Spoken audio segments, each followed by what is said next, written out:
DRDO काम कर रहा है इतिहास के सबसे बड़े प्रोजेक्ट पर, एयरक्राफ्ट कैरियर से बुलेट रफ्तार से फाइटर जेट उड़ाने की तैयार कर रहा सबसे एडवांस टेक्नोलॉजी। समंदर पर मचेगा बवाल। DRDO भारत के रक्षा इतिहास के सबसे बड़े प्रोजेक्ट पर ताकत झोंक रहा है। इस मिशन के पीछे भारत का इतना बड़ा मकसद है कि इसकी हल्की सी आहट ने चीन को अंदर तक हिला डाला है। एक के बाद एक समंदर में भारत के घातक मिशन से बदहवास चीन की अक्ल ने काम करना बंद कर दिया है, लेकिन भारत उसे संभालने का मौका भी नहीं देता है। जब तक वो संभलता है, भारत का कोई दूसरा मेगा प्रोजेक्ट या हथियार उसकी हालत पतली कर देता है। भारत जहां घातक परमाणु पनडुब्बियों का विशाल बेड़ा तैयार कर रहा है, वहीं वो चीन को सबक सिखाने के लिए एयरक्राफ्ट कैरियर की विशाल फौज तैयार करने जा रहा है, जिसके लिए वो एक ऐसी खतरनाक तकनीक ईजाद कर रहा है जिसके बाद वो दुनिया के सबसे घातक और एडवांस एयरक्राफ्ट कैरियर बना सकेगा। तो आखिर क्या है वो तकनीक? इसका भारत को क्या फायदा होगा? ये कैसे करेगी एडवांस तरीके से काम? इससे जुड़ी हर चीज के बारे में जानने के लिए वीडियो को आखिरी तक देखिए और आगे बढ़ने से पहले DRDO के समर्थन में वीडियो को लाइक करना न भूलें। इलेक्ट्रोमैग्नेटिक लॉन्च सिस्टम के लिए DRDO ने कसी कमर। विदेशी पार्टनर के साथ मिलकर करेगा इस एडवांस तकनीक को ईजाद। ये स्पेशल तकनीक भारत के एयरक्राफ्ट कैरियर्स बना देगी सुपर योद्धा। भारत समंदर में सुरक्षा के लिए जहां एक तरफ दनादन घातक पनडुब्बियों को उतारता जा रहा है, वहीं ताबड़तोड़ जंगी पोत भी बना रहा है। लेकिन इतना ही नहीं, भारत का मेगा सीक्रेट प्लान यह है कि वो भारी तादाद में एयरक्राफ्ट कैरियर बनाने वाला है, जिससे चीन जैसे दुश्मन भारत के आगे सर नहीं उठा पाएंगे। वहीं भारत समंदर में दुनिया की बहुत बड़ी ताकत बन जाएगा। इस मेगा प्लान के पीछे क्या वजह है, इसके बारे में हम आपको बताएंगे, लेकिन इससे पहले हम आपको ये बताएंगे कि इस प्लानिंग पर आगे बढ़ने के लिए भारत किस तकनीक पर ताबड़तोड़ जुट गया है। भारत के पास फिलहाल 2 एयरक्राफ्ट कैरियर्स हैं, जिनमें से एक खुद भारत ने तैयार किया है, जबकि भारत अब जल्दी ही तीसरे पर काम शुरू करने जा रहा है। लेकिन भारत इसके लिए एडवांस तकनीकियों को विकसित करने में लगा है। एयरक्राफ्ट कैरियर में सबसे इंपॉर्टेंट है कि ये उन एयरक्राफ्ट की लैंडिंग और टेक ऑफ के लिए कितना कंफर्टेबल है जो इसमें तैनात होते हैं। भारत इसी लैंडिंग और टेक ऑफ के लिए अत्याधुनिक तकनीक को विकसित कर रहा है। इसका नाम है इलेक्ट्रोमैग्नेटिक लॉन्च सिस्टम, जो अब तक इस्तेमाल हो रही स्टीम कैटापुल्ट सिस्टम से कई गुना एडवांस है। स्टीम कैटापुल्ट सिस्टम के द्वारा विमान लॉन्चिंग से एयरक्राफ्ट कैरियर को जल्दी मेंटेनेंस की जरूरत पड़ती है, जबकि ये सिस्टम अत्याधुनिक विमानों को लॉन्च नहीं कर पाता है। इसी वजह से भारत को इलेक्ट्रोमैग्नेटिक लॉन्च सिस्टम की जरूरत है। ये सिस्टम एयरक्राफ्ट को लॉन्च करने के लिए इलेक्ट्रिकल एनर्जी का इस्तेमाल करता है, जो 6 मैक की स्पीड वाले विमानों को भी लॉन्च करने की क्षमता रखता है। मतलब ये हाइपरसोनिक स्पीड है। इस तकनीक के जरिए एयरक्राफ्ट ज्यादा वजन और ज्यादा क्षमता वाले विमानों UAV को एयरक्राफ्ट कैरियर से लॉन्च कर पाएगा। ये सिस्टम 2 तकनीकियों पर काम करता है। पहली है लीनियर इलेक्ट्रिक मशीन टेक्नोलॉजी और दूसरी है pulse power technology. Electromagnetic launch system aircraft carrier के इंजन से इलेक्ट्रिसिटी लेता है और इसे मैग्नेटिक पावर में बदल देता है। इसका इस्तेमाल विमानों की लॉन्चिंग में किया जाता है, जिससे घर्षण कम होता है और एयरक्राफ्ट कैरियर की लाइफ बढ़ जाती है। समंदर में भारत अपनी क्षमताओं में भयंकर इजाफा कर रहा है। उसकी प्लानिंग बड़ी संख्या में एयरक्राफ्ट कैरियर उतारने की है।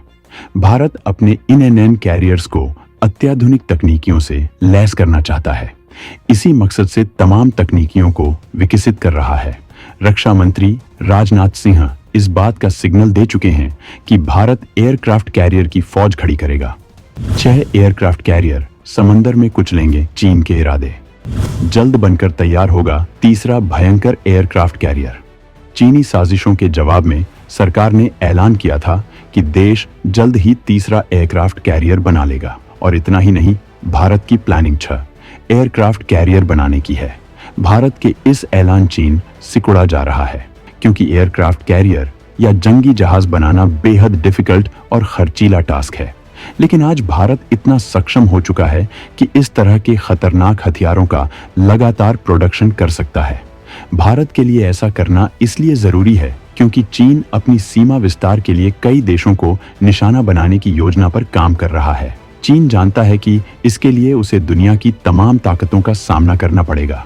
इसीलिए वो अपने जखीरे में खतरनाक हथियार शामिल करता जा रहा है। चीन अमेरिका को अपने रास्ते से हटाकर खुद सुपर पावर बनना चाहता है। इसके लिए लगातार कोशिशें कर रहा है और लगातार अमेरिका की तुलना में अपने हथियार के जखीरे को मजबूत करने की कोशिश कर रहा है। और अमेरिका के 11 विमान वाहक पोतों के मुकाबले अब वो अपनी ताकत बढ़ा रहा है और इसीलिए उसने अपने तीसरे विमान वाहक पोत फुजियान को लॉन्च किया है। वहीं उसने ताबड़तोड़ हथियार और जंगी पोतों के साथ दुनिया की सबसे विशाल नौसेना बना ली है, जिसके बाद भारत पूरी तरह से अलर्ट है और अपनी ताकत को बढ़ाने का फैसला किया है। भारत पहले ही एक स्वदेशी एयरक्राफ्ट कैरियर बना चुका है, अब वो दूसरे की तैयारी में है। भारत का दूसरा स्वदेशी एयरक्राफ्ट कैरियर पहले के मुकाबले कई मामलों में ज्यादा ताकतवर होगा। ये 65,000 टन वजनी हो सकता है, जबकि INS विक्रांत और INS विक्रमादित्य का वजन 45,000 टन के करीब है। इस युद्धपोत की लंबाई 284 मीटर हो सकती है, जबकि INS विक्रांत की लंबाई 262 मीटर और INS विक्रमादित्य की लंबाई भी 284 मीटर है। इस पर एक साथ करीब 55 फाइटर प्लेन तैनात होने की उम्मीद है, जबकि INS विक्रमादित्य पर करीब 35 और INS विक्रांत पर 30 फाइटर प्लेन तैनात हो सकते हैं। नए विमान वाहक पोत की लागत 55,000 करोड़ रुपए हो सकती है, जबकि INS विक्रांत को बनाने में 20,000 करोड़ रुपए में खर्च हुए थे। लेकिन नए बनने वाले एयरक्राफ्ट कैरियर्स में अत्याधुनिक विमानों को तैनात किया जाएगा। इसी वजह से इसे अत्याधुनिक तकनीकियों से लैस करना जरूरी है। इसी की एडवांस तैयारी DRDO कर रहा है और विदेशी पार्टनर के साथ इलेक्ट्रोमैग्नेटिक लॉन्च सिस्टम की तकनीक हासिल करने की कवायद में जुटा है। हथियारों की ये कवायद ये दिखाती है कि भारत जरा भी झुकने को तैयार नहीं है। वो चीन के हर सवाल का ताबड़तोड़ जवाब तैयार किए बैठा है। भारत ने हथियारों का भयंकर जखीरा इकट्ठा कर लिया गया है। भयानक तकनीक के जरिए सुरक्षा व्यवस्था को पुख्ता बनाया जा रहा है, जिसे देखकर चीन जला भुना जा रहा है। वो आए दिन अपने खौफ को दिखाता रहता है और अपना मन बहलाने के लिए दावा करता है कि भारत के हथियार चीनी हथियारों का मुकाबला नहीं कर पाएंगे। हालांकि चीनी हथियारों की ताकत को दुनिया ने वक्त वक्त पर देखा है। दुनिया के वो तमाम देश जो चीन से हथियार खरीदते हैं, उन्होंने ड्रैगन पर इस बात का आरोप लगाया है कि चीनी हथियार बेकार और कमजोर हैं, जिससे चीनी दावों की पोल खुल जाती है। इतना ही नहीं, जब भारत ने फिलीपींस को ब्रह्मोस मिसाइल की डिलीवरी की तो चीन बिलबिला उठा। उसके चेहरे पर उड़ रही हवाइयां साफ देखी जा सकती थीं। भारत पूरी दुनिया में इस बात के लिए मशहूर है कि वो अपने हथियारों का राज कभी नहीं खोलता है और शांति से अपनी ताकत पर काम करता है। तो दोस्तों, भारत के इस कवायद पर आपका क्या कहना है? इस बारे में कमेंट जरूर करें।